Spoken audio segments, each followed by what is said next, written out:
Praise the lord. ప్రేమైన దేవుని బిడ్డలారా, ఈరోజు దేవుడు మనతో మాట్లాడుతున్న మాటను గమనిద్దాం. యోహాను సువార్త 16వ అధ్యాయం 33వ వచనం, ధైర్యము తెచ్చుకొనుడి, నేను లోకమును జయించి ఉన్నానని. యేసుక్రీస్తు ప్రభు చెప్పిన అద్భుతమైన ఈ మాట, నేను లోకాన్ని జయించాను, మీరు ధైర్యంగా ఉండండి. చూడండి, ఒక యుద్ధం జరుగుతున్నప్పుడు ఆ యుద్ధంలో రాజు శత్రు దేశాన్ని జయించిన తర్వాత ఆ దేశంలో ప్రజలందరూ కూడా ధైర్యంగా ఉండగలుగుతారు.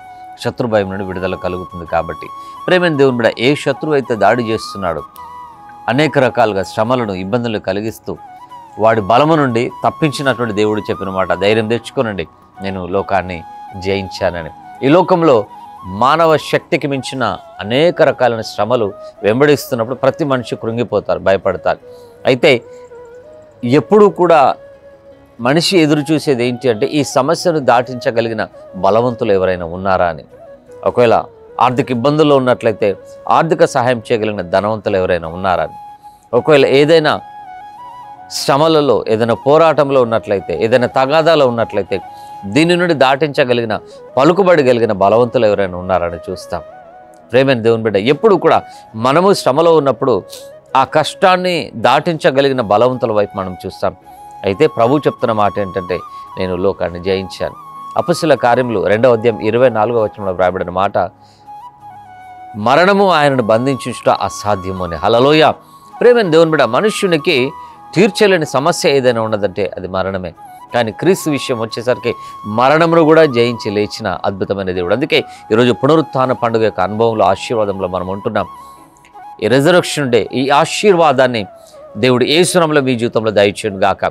ఈరోజు మీరు ఏదైతే ఆటంకమని అనుకుంటున్నారో, ఏదైతే శోధన మిమ్మల్ని వెంబడిస్తుందో, ఏదైతే భయం మిమ్మల్ని బంధిస్తుందో, ప్రభువు మరణమునే జయించి లేచిన దేవుడు మీకు తోడుగా ఉంటున్నారు. కాబట్టి ఇంతవరకు ఏదైతే ఫెయిల్యూర్ మీరు చూసారో, ఇక మీదట మీకు జయమే కలుగుతుందని దేవుడు మాట్లాడుతున్నాడు. అందుకే నేను లోకాన్ని జయించాను. ఏదైతే మిమ్మల్ని భయపెడుతుందో, ఏదైతే మిమ్మల్ని బాధిస్తుందో, ఏదైతే మిమ్మల్ని తరుముతుందో, నేను దానిని జయించానని దేవుడు మాట్లాడుతున్నాడు. హల్లెలూయా. అది అనారోగ్యమైన, అది అప్పైన, అది ఆటంకమైన, అది ఆలస్యమైన, అది అవమానమైన, అది నింద అయిన, అది ఒంటరితనమైన, ఏదైనా సరే దేవుడు దాన్ని తన పాదాల క్రింద నలిపివేశాడు. ప్రియాదుంబిడ, దాని మీద అధికారంతో జయించి ఉన్నారు ప్రభు జయించారు. కాబట్టి ఈరోజు మనం నమ్ముదాం, దేవుని యొక్క పునరుత్థాన అభిషేకము మీలో కలుగుతుందని. హల్లెలూయా. పునరుత్థాన బలముతో యేసు నామములో మీరు ప్రజ్వరిల్లబోతున్నారు. అందుకే యెషయా గ్రంథంలో ఉంటుంది, లెమ్ము తేజరిల్లుము, నువ్వు ప్రకాశించు అంటున్నాడు దేవుడు. ఎస్, ఇదిగో మీరు ధైర్యం తెచ్చుకునడి, జెరుబ్బాబెలు భయపడకము, నువ్వు పని పూనుకునము, నేను నీకు తోడుగా ఉన్నాను దేవుడు మాట్లాడతాడు. ప్రేమైన దేవుని బిడ్డ, ఎప్పుడెప్పుడైతే మనుషులు కృంగిపోయారో, ఎప్పుడెప్పుడైతే మనుషులు వెనుకడుగు వేశారో, దేవుడు తన బలాన్ని ఇస్తున్నారు. మరి ఇప్పుడు గమనించి చూస్తే అన్నీ ముగిసిపోయాయి అనుకున్నప్పుడు ఒక్కసారిగా సమాధికున్న రాయి దొర్లించబడింది.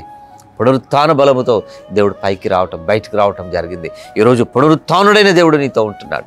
పునరుత్థానుడైన దేవుని శక్తి నీతో ఉంటున్నది. ప్రియాదుని బిడ్డ, ఆ బలమును జ్ఞాపకం చేసుకుని, ఆ బలము యొక్క లోతైన అనుభవంలో అడుగుపెట్టి, ప్రియాదుని బిడ్డ, నీవు కూడా క్రీస్తు వలె జయించడానికి అడుగు ముందుకు వేయి. వెనకడుగు వేయద్దు, భయపడద్దు, జయమే కలగబోతుంది. ప్రార్థించుకుందాం. ప్రియ ప్రభా, దయగల తండ్రి, ఈ పునరుత్థాన పండుగ అనుభవం, ఆశీర్వాదం వీరికి దయచేయండి. ఎక్కడెక్కడితే నిర్జీవమైనట్టుగా, నేను అన్ని ముగిసిపోయినట్టుగా అనుకుంటున్నారు, ఇక మీదట నూతన బలంతో మనలో వీరే లేచుదురు గాక, వీరి జీవితాల్లో గొప్ప కార్యం జరుగును గాక. ఇదిగో నేను ఈ పునరుత్థాన పండుగ ఆశీర్వాదం వీరికి సమృద్ధిగా దయచేయండి. నా తండ్రి, మీరు నూతన పరచండి, బలము దయచేయండి, అభిషేకించండి, వర్ధిల్లించండి, మీ గొప్ప కార్యాలు కనపరచమని నజరీయుడైన యేసుక్రీస్తు ప్రభు నామములో ప్రార్థించి వేడుకుంటున్నాం తండ్రి. ఆమేన్, ఆమేన్. ప్రేమైన దేవుని బిడ్డలారా, ఎక్కడైతే ఆగిపోయారో మరలా నూతనమైనటువంటి బలంతో అడుగు ముందుకు వేయండి.